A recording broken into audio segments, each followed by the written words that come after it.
fenomenal. Taat pribadi menanamkan kepercayaan kepada pengikutnya jika jubah ini adalah sakti, karena dari jubahnya lah uang bisa berlipat ganda. Ayal para pengikutnya pun beramai-ramai ingin memiliki jubahnya. Taat pribadi juga tidak pelit. Ia biasa membagikan jubah kepada para pengikut. Tidak terhitung berapa jubah milik Taat pribadi yang diberikan kepada para pengikutnya. Pemberian itu pun diakui spontan. Bisa karena Taat sengaja memberikan atau pengikutnya yang meminta. Baju gamis ini biasanya berwarna putih, biru, hitam, dan kuning. Seorang pengikut Taat pribadi mengaku Taat suka memakai jubah karena lebih dingin, mengingat suhu di Probolinggo sangat panas. Jubah itu pun dibeli di toko atau dipesan ke penjahit. Setelah menggunakan jubah ini untuk memproses uang itu, biasanya di antar santri itu ada yang suka dan ingin memilikinya. Nah, kalau sudah diminta, yang mulia itu tidak bisa menolaknya kemudian memberikannya. Jadi beliau itu setelah memakai jubah itu pulang ke kamarnya, kemudian ganti baju dan baju yang dipakai tadi itu diserahkan kepada santri. Menanggapi fenomena jubah Taat pribadi, polisi tak tinggal diam. Kini penyidikan dilanjutkan dengan mencari bukti jubah ajaibnya di ruang sekretariat Padepokan Taat pribadi. Tak hanya jubah, penyidik juga mencari bukti lain terkait penggandaan uang, seperti kotak dan kursi yang selalu digunakan Taat pribadi saat beratraksi mengeluarkan hujan uang. Kepolisian juga memanggil tukang jahit jubah yang diduga mengetahui adanya kantong besar yang cukup untuk menampung uang puluhan juta rupiah. Ini sementara proses ya. Peran daripada kursi itu apa, sementara masih prosesnya. Katanya jubahnya itu juga ada penjahit dari Probolinggo. Iya. Sementara kita masih cek, mungkin pun dipanggil sebagai saksi. Praktek Dimas Kanjeng Taat pribadi yang mengklaim dirinya diduga mampu menggandakan uang dalam jumlah besar dinilai bukanlah sebagai karomah layaknya yang dimiliki para waliullah. Sebaiknya, apa yang dilakukan Taat pribadi cenderung mengarah kepada praktik penipuan yang membuat orang terpikat dan terbuai dengan janji penggandaan uang itu. Tim Liputan, Trans 7.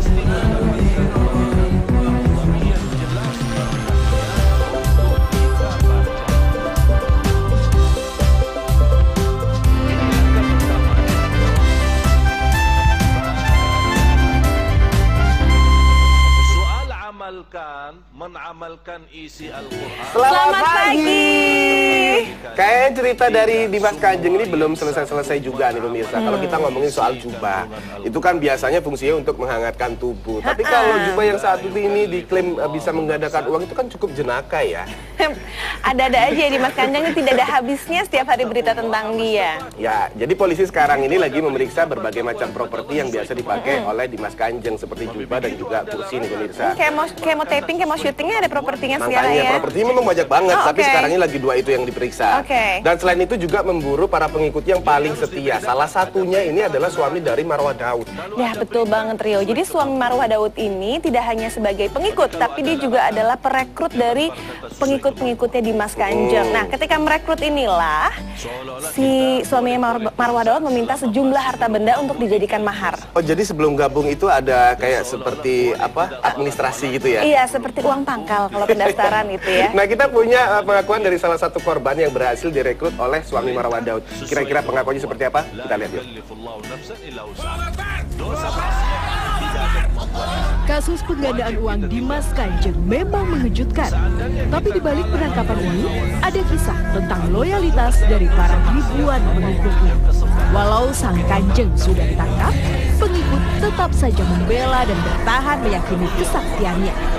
Salah satu pengikut yang terang-terangan berdiri memasang badan membela tersangka penipuan itu adalah politikus sekaligus cendekiawan Muslim Marwah Daud Ibrahim. Bahkan demi membela Dimas Kanjeng, Marwah Daud Ibrahim memilih mundur dari kepengurusan Majelis Ulama Indonesia. Di MUI, Marwah Daud menjabat sebagai Ketua Komisi Perempuan Remaja dan Keluarga. Marwah Daud adalah mantan asisten peneliti Bank Dunia bergelar doktor lulusan The American University, Washington DC, Amerika Serikat. Marwah juga pernah menjabat sebagai Sekretaris Umum ICMI. Menjadi pengikut setia Kanjeng Dimas dijalankan Marwah bersama suaminya Ibrahim Taju. Bahkan Ibrahim Taju berperan besar dalam merekrut warga di Sulawesi Selatan untuk menjadi pengikut taat pribadi. Salah seorang pengikut taat pribadi di Makassar, Sulawesi Selatan buka suara mengenai modus Ibrahim Taju dalam merekrut warga untuk menjadi pengikut taat pribadi. Pria berinisial TST ini mengaku diajak menjadi pengikut taat pribadi dengan dalih untuk kegiatan sosial keagamaan. TST diajak oleh suami Marwah Daud Ibrahim yang dikenalnya aktif di dunia organisasi keagamaan sejak masa kuliah. Setelah itu, ia diminta menyetor mahar beberapa kali yang jumlahnya mencapai lebih dari 100 juta rupiah. Selain TST, banyak warga lain di Kabupaten Sopeng, Bulukumba, dan Luwu yang juga direkrut menjadi pengikut taat pribadi. Besar kecil itu melalui Ibrahim. Kalau Ibrahimnya tidak ada, Ibrahim Taju tidak ada, maka yang terima mahar itu adalah adiknya, namanya Alim Taju. Nah, selanjutnya mahar-mahar itu dikirim ke rekeningnya Ibrahim Taju. Jadi yang paling bertanggung jawab di sini mestinya adalah Ibrahim Taju. Sama seperti yang lainnya, TST juga mendapat kotak yang dipercaya akan berisi uang belanja harian. TST juga pernah diajak oleh Ibrahim ke kediaman taat pribadi di Probolinggo. Namun dari itulah, ia tersadar dan meminta uang maharnya dikembalikan. Uang miliknya akhirnya sudah dikembalikan oleh Ibrahim. Masalahnya saya dengar di Makassar ya, sepenuhnya saya tidak ikuti, tapi saya tetap pantau dari teman-teman yang masih bisa saya temani berkomunikasi bahwa mereka telah masih dijanji bahwa biar si kanjengnya itu ditangkap, tetap akan cair ini. Saat ini Polda Sulawesi Selatan telah menetapkan Ibrahim Taju dalam daftar pencarian orang bersama 4 orang lainnya. Tim Liputan Trans 7. Mau komentar soal Dimas Kanjeng? Enggak. Ya udah kita tinggalkan Dimas Kanjeng yang ceritanya nggak selesai-selesai nih ya. Benar, kita ngomongin sesuatu yang fun aja, yang menyenangkan. Oke, sekarang kita ngomongin soal kuliner nih pemirsa. Nah, itu aku suka. Paling seneng makan ya kan doyan pemirsa makan, ya. doyan belanja. Tapi sebelumnya aku mau nanya dulu sama kamu. Makanan apa kalau kita ke setiap kota itu selalu ada? Gampang itu mah pasti nasi Padang ya pemirsa, di kota manapun pasti ada nasi Padang. Mau kita kemana aja itu pasti ada yang namanya nasi Padang. Karena semua orang ini suka sama nasi Padang. Nggak pernah salah, rasanya tuh pasti enak. Pasti kalau lagi lapar makan nasi Padang puas. Betul. Nah, saking sukanya dengan nasi Padang, baru-baru ini ada orang Norwegia yang menciptakan lagu tentang nasi Padang. Dan sekarang lagunya itu lagi hits, lagi viral di mana-mana. Judulnya nasi Padang ya? Nasi Padang, coba nyanyi gimana kira-kira? Nasi Padang. Oh, nasi Padang. Oh, nggak ada O-nya ya? Nasi Padang doang? Kamu ntar coba lihat dulu. Nah, pengen tahu kan kayak gimana kan? Iya. Lihat dulu, pelajarin, nanti dinyanyiin ya. Oke, nah, kita ini dia. lihat. Masih ingat, ada yang kita tidak bisa ingat, ada yang kita bisa sebutkan, ada yang tidak bisa kita sebutkan. Lewat doa ini akan menguasai semua nikmat, kita membayar semua nikmat. Barang siapa kata Rasulullah, barang siapa yang membaca doa ini di pagi hari, Cinta turun lewat perut. Mungkin itulah yang bisa menggambarkan seorang pria Norwegia, Audun Fitland Rostad, terhadap Indonesia. Setelah beberapa minggu berlibur di Indonesia dan mengunjungi Labuan Bajo, Lombok, dan Jawa Tengah, Audun terpesona dengan pesona keindahan yang ada di tanah air. Menurut dirinya, hal paling berkesan adalah saat dirinya menyantap nasi Padang di Jakarta. Ia menganggap nasi Padang adalah makanan terenak yang pernah ia rasakan. Setelah kembali ke Norwegia, Audun terinspirasi mengungkapkan rasa cintanya kepada tanah air dengan menciptakan sebuah lagu berjudul Nasi Padang. Dengan dibantu beberapa kawannya, ia pun kemudian menyanyikan sendiri lagu ciptaannya dan mengunggahnya di situs media sosial YouTube pada 4 Oktober kemarin. Di lirik lagunya, Audun mengekspresikan menyantap nasi Padang seperti memuja seorang kekasih. Ia bahkan memberi tips, lebih nikmat menyantap nasi Padang menggunakan tanganmu sendiri. Hingga saat ini sudah lebih dari 288.377 orang sudah menyaksikan lagu Nasi Padang di akun YouTube miliknya.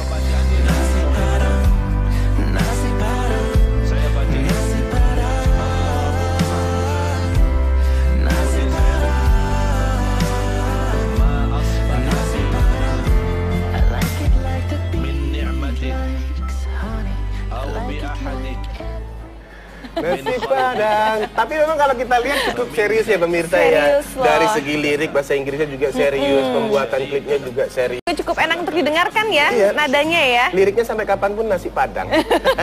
Tapi sebelum ini dulu juga ada band punk cadas asal dari Prancis pemirsa yang membuat lagu juga berjudul dari Aneka Kuliner Nusantara. Oh gitu. Semua jenis makanan di Indonesia disebutin. Nasi goreng, mie Serius, ayam, puyuh sambal, hai. kerupuk, aduh Semuanya. jadi lapar aku. Kamu lapar? Lapar, aku sih nggak pernah lapar terus kerjaannya. Nah, kalau kamu lapar, kamu nggak usah makan, cukup dengerin lagu yang satu Nggak ini. akan bisa kenyang juga dong Rio dengerin lagu. Yang ada kamu harus beliin aku makanan yang akan dinyanyikan lagunya ini. Nggak perlu, kamu bakalan kenyang. Soalnya sekitar kurang lebih 48 jenis makanan disebutin di lagu 48 ini. makanan Indonesia.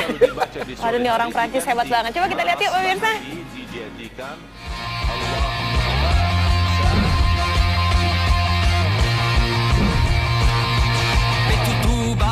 Kuliner Indonesia, memang tiada duanya.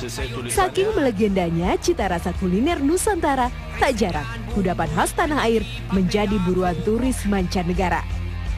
Bahkan, saking cintanya, seorang penyanyi aliran musik punk berkebangsaan Prancis mempopulerkan kuliner Indonesia dalam lagunya. Nasi goreng campur kuning liwet mie bakso mie ayam. Kuliner Indonesia mulai dari nasi goreng, sambal, dan kerupuk memang nikmat tiada tara. Dari kelezatan makanan-makanan itulah, Francois mendapat ide dan inspirasi baru, membuat sebuah musik bergenre punk yang cadas dengan menyebutkan 43 nama kuliner Indonesia. Gado-gado bubur ayam manado sayur asem lo. Video berdurasi 4 menit besutan Francois memang berbeda. Aksinya sangatlah kocak, bahkan terkesan seperti menonton sebuah video parodi.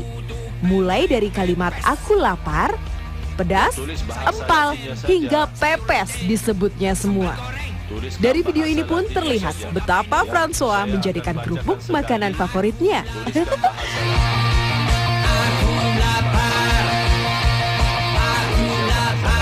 Usut punya usut, video "Aku Lapar" Francois disadur dari sebuah lagu parodi, Chaplin Pour Moi, yang dirilis tahun 1977 oleh Plastic Bertrand.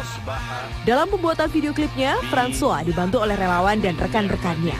Dan lokasi pengambilan gambarnya pun dilakukan di sebuah restoran di Pulau Dewata, Bali. Sebelum merilis video "Aku Lapar", Francois terlebih dahulu membuat lagu berjudul "Kalau Saya Kaya". Ide lelaki asal Prancis ini memang unik dan bikin bangga orang Indonesia. Goreng campur kuning liwet mie bakso. terus kalau sore hari diganti Jauh sebelum lagu Nasi Padang dan Aku Lapar, lagu populer yang dinyanyikan oleh orang asing yang bercerita tentang makanan sudah ada. Berjudul Give Me More, Nasi Goreng, kemudian atau Beri Saya Nasi Goreng, diciptakan pada tahun 1979. Dinyanyikan seorang wanita asal Belanda, Louisa Johanna Theodora Witteke van Doorn, atau biasa dikenal dengan nama Tante Lin. Lama tinggal di Surabaya, Jawa Timur, Tante Lin yang harus kembali ke negara di usianya 14 tahun, merindukan suasana dan kuliner Indonesia. Inilah yang kemudian menginspirasinya membuat lagu Give Me More Nasi Goreng. Di dalam liriknya, makanan tanah air seperti sambal, kerupuk, lontong, bahkan bandeng dan tahu petis disebutkan dengan jelas. Give me more nasi goreng. Sampai sekarang, lagu berbahasa Belanda ini masih sering didendangkan sebagai lagu nostalgia di Indonesia maupun di negara asal penyanyinya, Belanda. Jelas terlihat bagaimana orang-orang luar negeri sangat menikmati aneka masakan Indonesia, racikan bumbu-bumbu tradisional, serta menu hasil akulturasi budaya memberikan pesona kelezatan bagi lidah mereka. Sudah sepantasnya ya, kita bisa menjaga resep warisan leluhur agar cita rasa Indonesia tetap terjaga dan dicintai masyarakat dunia.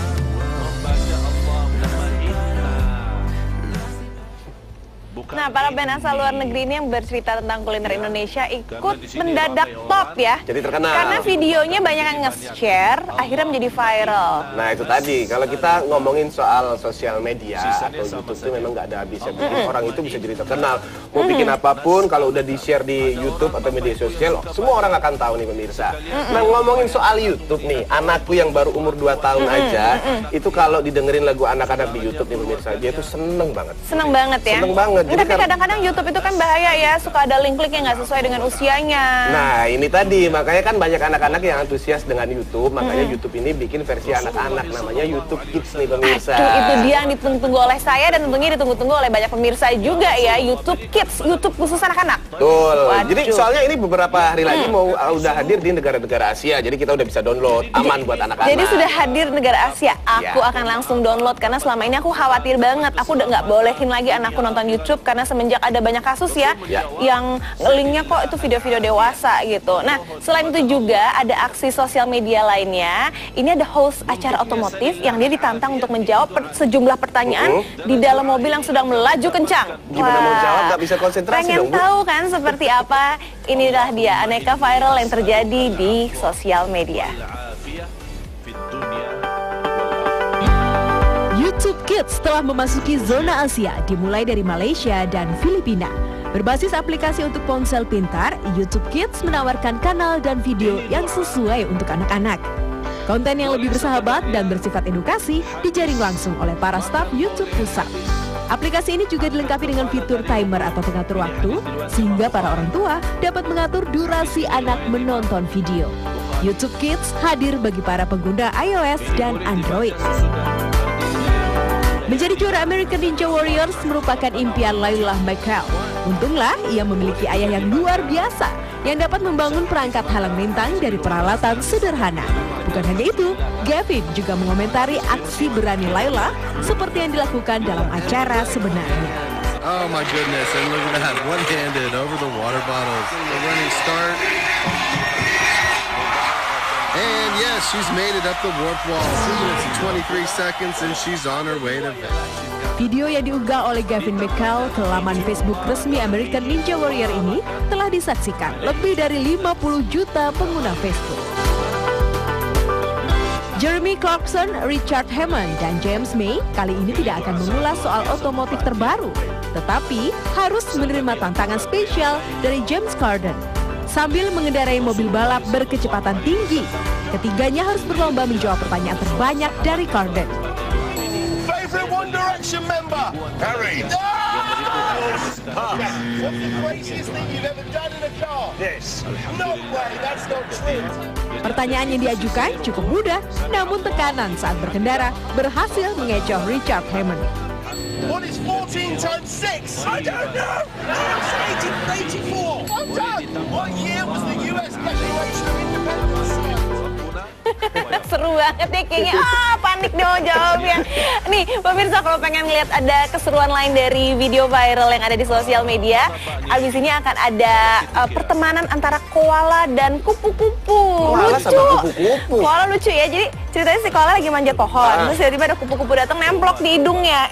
Bukannya dia marah, dia malah akhirnya bermain berdua. Main bareng sama kupu-kupu. Lucu banget. Tapi kalau kita lihat koala aja kan udah lucu banget ini saya. Apalagi kalau dia main sama kupu-kupu gimana, gemes banget. Aduh, mudah-mudahan aku udah nonton TV nih ya, jadi dia bisa ngelihat, pasti kan anak-anak seneng nih ngeliat seperti ini. Yuk kita lihat sama-sama yuk pemirsa. Berteman tidak memandang jenis dan golongan seperti yang satu ini. Koala terlihat senang ketika kupu-kupu mengajaknya bermain. Dalam video ini terlihat hewan asal Australia bernama Joey sedang memanjat pohon bersama temannya. Saat asyik mencium bunga yang berada di dekat pohon, tiba-tiba seekor kupu-kupu menempel di hidungnya. Bukannya terbang, kupu-kupu itu malah mengajaknya bermain dan berpindah tempat dengan menempel di kepala sang koala. Joey adalah salah satu penghuni kebun binatang Symbio Wildlife Park yang terletak di New South Wales, Australia. Dikenal sebagai hewan nokturnal yang aktif di malam hari, koala juga merupakan hewan yang antisosial dan senang menyendiri. Sebagai spesies yang menetap, koala biasanya menghabiskan sebagian waktu mereka dengan tidur selama kurang lebih 18 jam sehari. Namun tak berlaku untuk Joey yang begitu menikmati bermain dan bercanda dengan teman barunya. Lucu banget ya, itu si kupu-kupu bener-bener nggak mau lepas, nemplok aja dia di situ ya. Biasanya kan takut ya kalau dia apa-apain kan masih terbang dia gitu. Dia nggak terbang. Nah, tapi setelah ini juga ada yang nggak kalah lucunya, ada kisah tentang Labrador dan Cheetah. Nah, terus selain itu juga ada 5 ekor cheetah yang menyusunya kepada seekor anjing. Itu gimana? Maksudnya induknya nggak ada atau gimana? Iya, jadi kesian banget nih ceritanya, si induk cheetah ini mati ketika operasi pemirsa. Akhirnya karena memang mereka kan masih butuh nyusu ya, mereka akhirnya menyusu pada seekor anjing ini. Labrador itu ya. Tapi keren loh, maksudnya hewan-hewan ini kan beda spesies gitu pemirsa, tapi bisa rukun. Ini bisa jadi pelajaran buat kita. Masa yang hewan beda spesiesnya bisa rukun, kita yang sebagai sesama manusia kok sering berantem. Apa nggak capek perang status gara-gara cuman beda pilihan? Mungkin karena manusia ini sering baper kali ya. Baper, suka bawa perasaan. Kalau binatang kan mereka ya udahlah ya gitu, pasrah aja. Ya kita lihat video yang lucu ini. Jumat subuh. Kisah persahabatan ternyata tak cuma terjalin antara manusia. Persahabatan unik dua hewan berbeda jenis di kebun binatang Richmond, Virginia juga ada. Kumbali, sang cheetah yang tak bisa lepas dengan Kago, anjing Labrador sahabatnya. Lalu bagaimana awalnya kedua sahabat ini bisa menyatu? Rupanya saat berusia 2 minggu, Kumbali si cheetah kekurangan makanan karena induknya tak bisa memproduksi susu. Ia lalu dipelihara dalam inkubator dan diberi makanan petugas kebun binatang bersamaan dengan Kago si Labrador. Sejak saat itu, kedekatan anjing dan cheetah ini pun terjalin. Pemandangan ini menjadi hal mengharukan bagi pengunjung kebun binatang. Banyak juga yang penasaran bagaimana keberlangsungan persahabatan kedua binatang ini. Apakah akan terus langgeng hingga mereka beranjak tua nanti?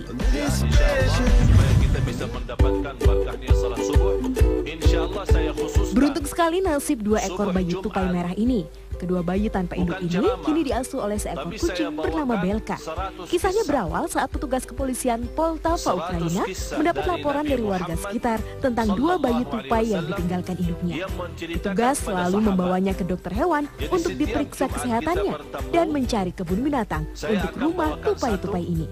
Belka, seekor kucing milik salah seorang petugas kebun binatang di Poltava, langsung menyukainya dan menyambutnya layaknya seperti anaknya sendiri. Belka pun sebenarnya baru saja melahirkan 3 ekor anak kucing dan sedang sibuk menyusui ketiganya. Bayi-bayi tupai juga merasa nyaman berada di dekat Belka dan bergabung dengan ketiga anak kucing lainnya. Kini Belka dianggap pahlawan oleh penduduk lokal karena kebesaran hatinya merawat 2 bayi tupai. Jika kedua tupai ini sudah kuat, pihak kebun binatang akan segera menggabungkannya bersama tupai-tupai lain yang telah ada di kebun binatang.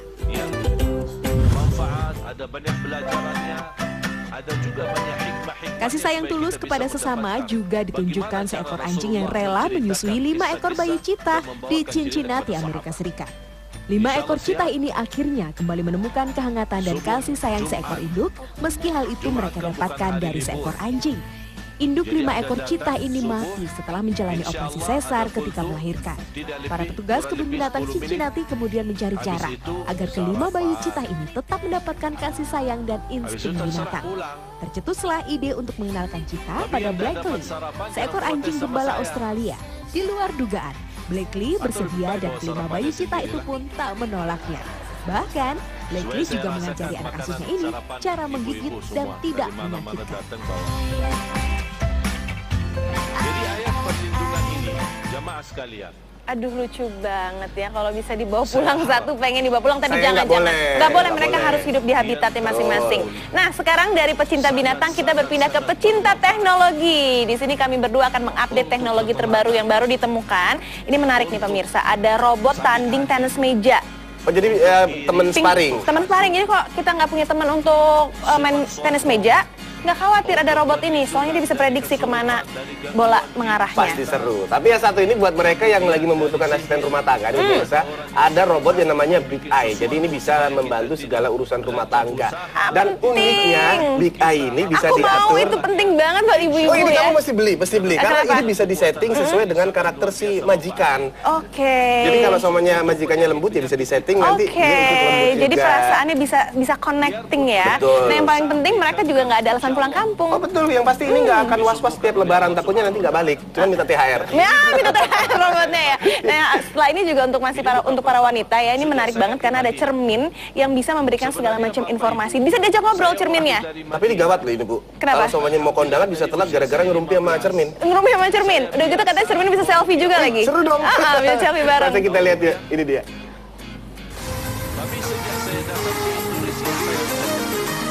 Robot pelatih tenis meja pertama di dunia akhirnya diperkenalkan 3 Oktober kemarin di pameran teknologi Shatec di Jepang. Pengunjung terpesona melihat robot bernama Forpheus yang lihai memainkan tenis meja ini. Dengan kemampuannya, ia mampu mengembalikan serangkaian pantulan bola yang dipukul oleh lawannya. Bisa diatur sesuai dengan keinginan, Forpheus mampu memainkan tenis meja mulai dari kelas pemula hingga kelas profesional. Ia bahkan mampu melihat 80 gerakan bola hanya dalam hitungan beberapa detik saja dan mampu memprediksi arah gerakan pukulan lawannya. Tentunya, Forpheus akan menjadi lawan tanding yang sempurna bagi Anda para penggemar olahraga tenis meja.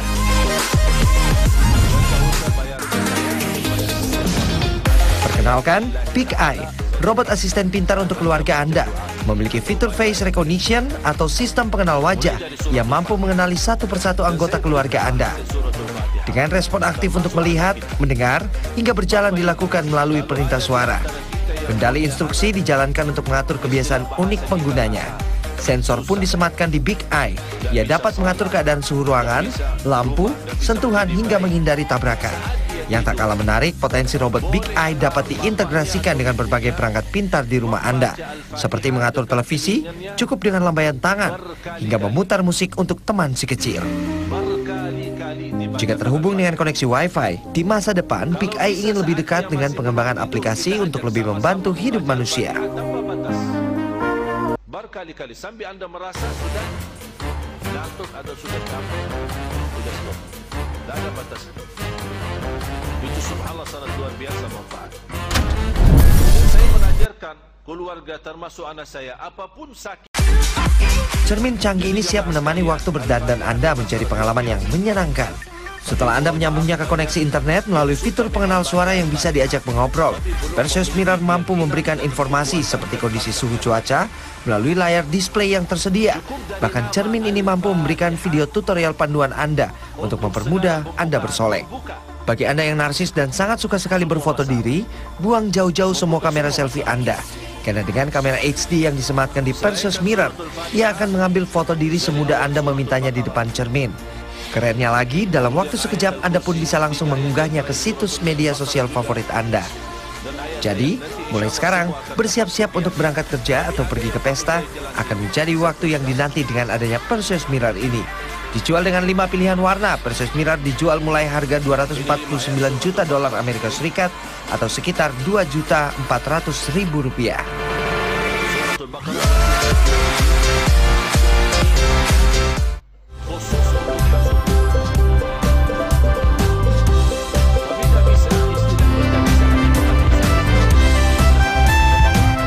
Dia 100. Ngapain sih yo? Gaya-gayaan banget. Gaya-gayaan? Ini cuman acting doang nih pemirsa padahal. Hati-hati Anissa kalau ngomong ini tuh beneran. 100 padahal pas begini itu kan dia 98. 100 sampai 97-nya kemana, Pak? Ya tadi pas iklan nih pemirsa, pakai barbel ini tuh bisa apa ya? Apa tuh? Bisa melatih 3 jenis otot. Apa aja? Bicep, tricep, forearm.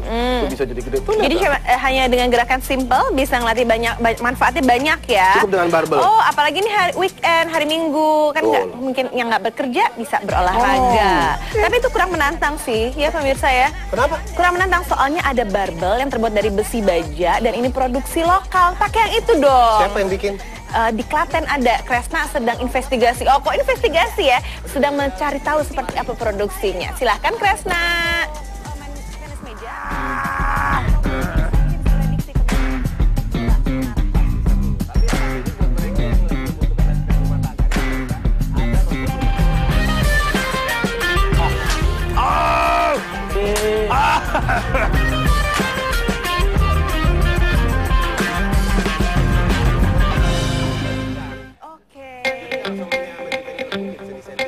Selamat pagi, ada pepatah mengatakan mens sana in corpore sano, jiwa yang sehat terdapat di raga yang kuat. Nah, nggak salah dong kalau kali ini saya mau mencoba kekuatan. Adu panco dengan lawan yang berbadan lebih besar untuk membuktikan kebugaran saya.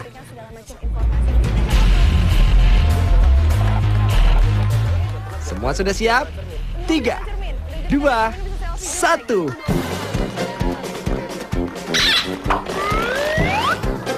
Ah, ampun deh. Seluruh tenaga sudah saya keluarkan, tapi lawan masih belum bergeming. Wah, bisa gengsi kalau kalah begini. Saya harus punya alat latihan sendiri buat mendongkrak performa saya.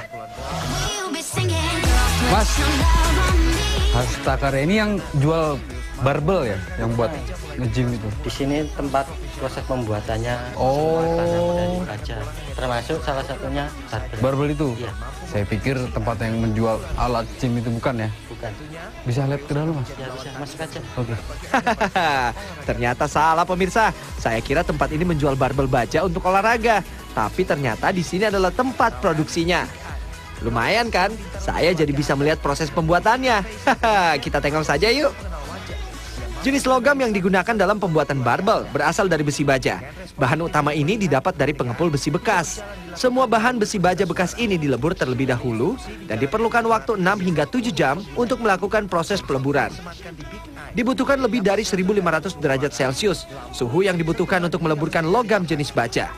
Selanjutnya, masukkan hasil peleburan ke dalam bejana secara perlahan-lahan. Pintar di rumah Anda. Seperti mengatur televisi, cukup dengan lambaian tangan. Surprise! Aduh. Ambeien, Pak. Iya, sakit nih. Minum Ambeven ya. Sehari 3 kali 2. Bobot 10 kg. Tanamkan dengan pasir hingga setengah bagian saja.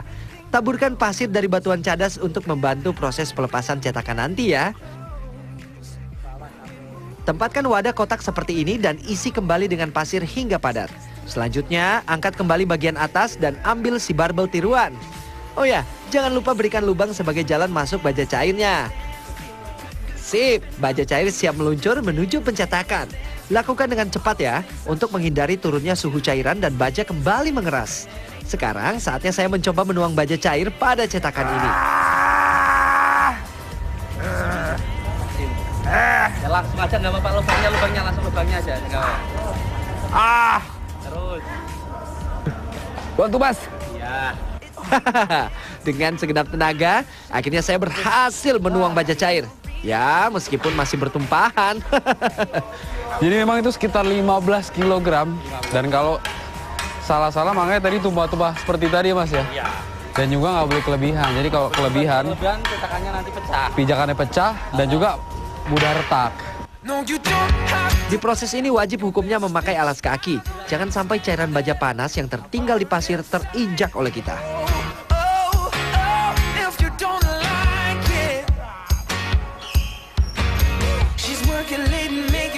Nih tinggal tunggu dingin ya. Tinggal tunggu dinginnya nanti. Nah jadi mungkin sekitar 1 jam ini bisa dingin. Sudah bisa dingin. Tapi pada saat ketika masih merah menyala begini, jangan dikasih air karena akan membuat dia getas atau retak malah nggak kuat jadinya ya. Kalau barbel sudah dingin, bersihkan dengan sikat besi untuk menghilangkan kotoran pasir yang bercampur dengan baja. Hilangkan bagian barbel yang tidak presisi, menggunakan palu dan haluskan dengan gerinda. Agar tampilan menjadi lebih bagus, warnai barbel ini dan ratakan ke semua bagiannya. Lokasi Desa Ceper, Klaten, Jawa Tengah memang dikenal sebagai daerah pengecoran logam pemirsa. Salah satunya yang milik Mas Hendra ini. Beragam produk kerajinan logam dibuat di sini. Pesanan pun datang dari berbagai wilayah di Indonesia. Lelah membuat barbel baja, saya hendak menambah tenaga. Pilihan pun jatuh ke sate buntel yang ada di kota Solo. Nah, biasanya kalau habis olahraga, fitness kayak tadi, itu tenaga banyak terkuras. Makanya saya pilih makanan sate bok galak. Yes, sate kambing yang sudah dicincang kita satukan pada tusuk sate seperti ini. Gulung dengan tebal, bungkus dengan lemak tipis yang berasal dari jeroan kambing. Oh ya, ada tips bagi Anda yang ingin mencoba menu ini di rumah. Usahakan semua bahannya tersedia dalam kondisi dingin ya, agar mudah untuk dibentuk. Langsung dibakar nih Pak ya? Ya. Oh! Panas. Panas sekali.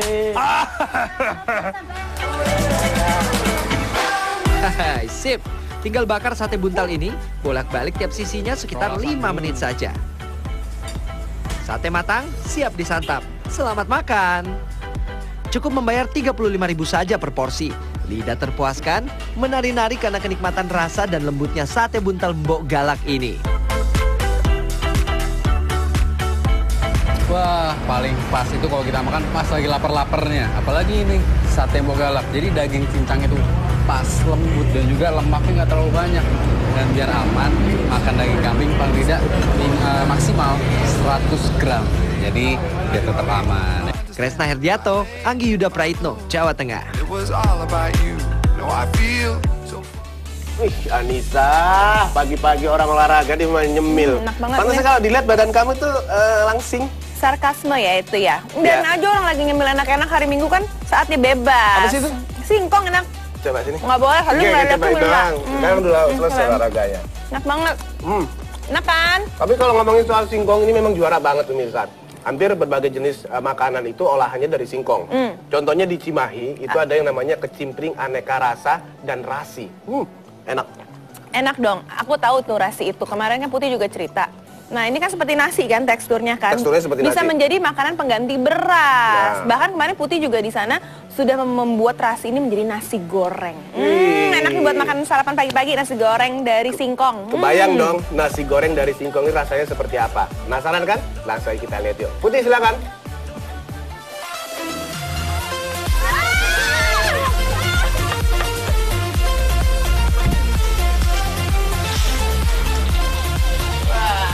Ini dia nasi singkong, di sini namanya rasi ya.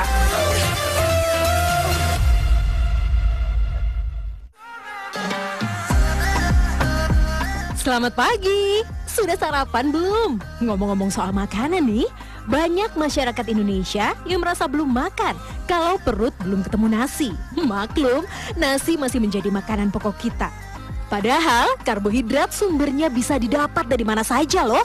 Singkong salah satunya. Nggak percaya? Nih buktinya.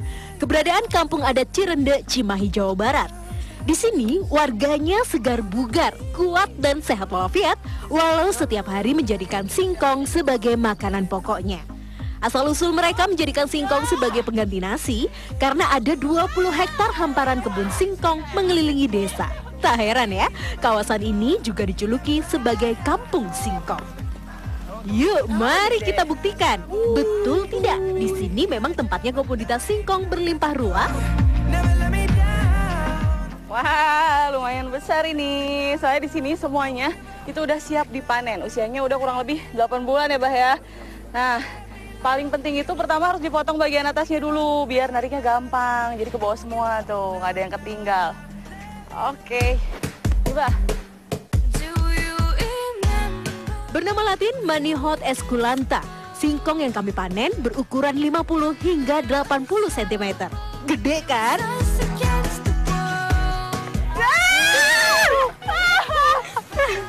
Aduh, ini karena tanahnya miring, biasanya kan datar gampang, ini agak susah ya. Hati-hati jatuh, udah nariknya pakai tenaga lagi. Oke, sudah cukup panennya. Sekarang bersihkan tanah yang menempel pada singkong. Lumayan juga nih panennya, ada lebih dari 1 kuintal singkong. Mantap! Neng, sampurna antarkeun ka Ibu Imas biasa diolah. Oh, mohon Mak. Diantar lah ya. Oh. Atas instruksi emak, singkong yang barusan dipanen harus segera dibawa karena akan diolah menjadi kudapan andalan warga Kampung Singkong. Namanya kecimpring. Oke, sekarang mari kupas dulu singkongnya. Mengupas singkong gampang-gampang susah karena kulitnya yang tebal. Untung saya tergolong remaja putri yang rajin di dapur. Jadi udah akrab dong untuk urusan kupas mengupas. Setelah dikupas, bersihkan dan langsung parut dagingnya. Hasil parutan inilah yang kemudian dicampur dengan tepung singkong atau aci dan air putih. Lalu aduk terus. Ambil adonan yang sudah merata untuk dicetak. Hits, jangan terlalu banyak ambil adonannya karena nanti akan ditipiskan. Ternyata nggak gampang. Kelihatannya kayak gampang ya Bu ya. Iya. Nah, ini harus bergeser-geserin ke kiri kanan. Tapi nggak boleh sampai bolong-bolong, nggak boleh sampai patah-patah. Jangan juga ketebelan. Nah, kan bingung kan? Harus pas ukurannya. Ibu waktu itu udah dapat 2 loyang. Ini loyang ketiga nih. Saya 1 loyang aja belum selesai. Kalau sudah merata atau tipis dengan ketebalan 1 mm saja, maka adonan siap untuk dikukus. Tunggu selama kurang lebih 15 menit atau hingga matang.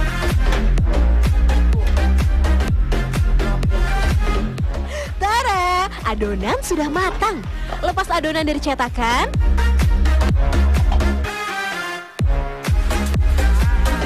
lalu jemur. Adonan singkong dijemur tepat di bawah terik matahari selama 3 jam. Kalau sudah, gunting sekecil ini. Angkat adonan ke kecimpring kering, kemudian digoreng. Wah, karena apinya ini besar, jadi gorengnya nggak perlu terlalu lama. Nggak sampai lebih dari 1 menit. Tuh, udah ngembang kan? Yang penting, warnanya tetap putih, nggak gosong. Kecimpring desa Singkong ini istimewa loh, karena varian rasanya beragam. Mulai dari rasa bumbu desa, jeruk pedas, hingga cabai hijau. Kecimpring juga punya 2 level kepedasan, yakni pedas dan kurang pedas. Kecimpring yang sudah dipasarkan ke Jakarta, Yogyakarta, Bali, Samarinda, Palembang hingga Palu ini dijual dengan harga Rp13.000 per bungkusnya. Makan kecimpring saja tentu nggak bisa membuat perut kenyang. Selanjutnya, saya akan belajar membuat nasi singkong alias rasi, makanan pokok warga sebagai pengganti nasi beras. Proses pembuatan rasi tidak begitu sulit pemirsa. Ampas singkong yang sudah diparut, kemudian dijemur hingga kering. Lalu tumbuk dan dulang. Tapi ditumbuknya jangan terlalu halus ya, karena nanti justru bisa jadi tepung. Sip, stop dulu numbuknya. Sekarang singkong ditapis dan pilah sesuai ukuran yang diinginkan. Nah, ini dia nih, butiran-butiran rasi. Seperti beras kan? Cara memasaknya juga persis seperti menanak nasi. Dicampur air sambil ditanak hingga kurang lebih 15 menit. Rasi sudah matang. Nah, ini dia nasi singkong. Di sini namanya rasi ya. Hampir mirip seperti nasi pada umumnya. Yang dari padi. Warnanya aja agak beda. Kalau ini nggak terlalu putih Ibu ya. Hampir sama rasanya. Tawar ya. Tawar. Kali ini saya mau membuat nasi goreng, nasi singkong yang digoreng. Goreng bawang merah dan bawang putih, masukkan rasi dan campurkan kecap. Kemudian tambahkan sosis. Tunggu hingga matang. Nasi gorengnya memang sederhana, tapi bahan dasarnya berbeda. Inilah yang membuat cita rasanya tentu istimewa. Nasi goreng matang dan siap disantap. For your information nih pemirsa, tradisi mengonsumsi singkong nasi ini hingga sekarang masih berlanjut dan akan terus dilestarikan. Sebetulnya dulu masyarakat di sini mengonsumsi nasi dari beras padi. Tapi sejak tahun 1924 sumber pangan pokok mereka beralih menjadi singkong. Rasi juga bisa menjadi pangan alternatif masyarakat, terlebih di saat harga beras tengah melambung. Kandungan karbohidratnya juga nggak kalah dengan beras loh, apalagi singkong kaya serat, jadi cocok buat yang mendamba bentuk tubuh ideal. Nambah? Enggak. Ini kalau udah digoreng kayak gini atau diolah, itu benar-benar udah nggak bisa ngebedain lagi. Ini nasi beras atau nasi singkong. Mantap banget, perpaduannya juga pas, campur dengan kecimpring. Dan yang paling disukai di sini, kecimpringnya itu rasa bumbu desa. Putih Nurul, Hendra Kaswara, Cimahi, Jawa Barat.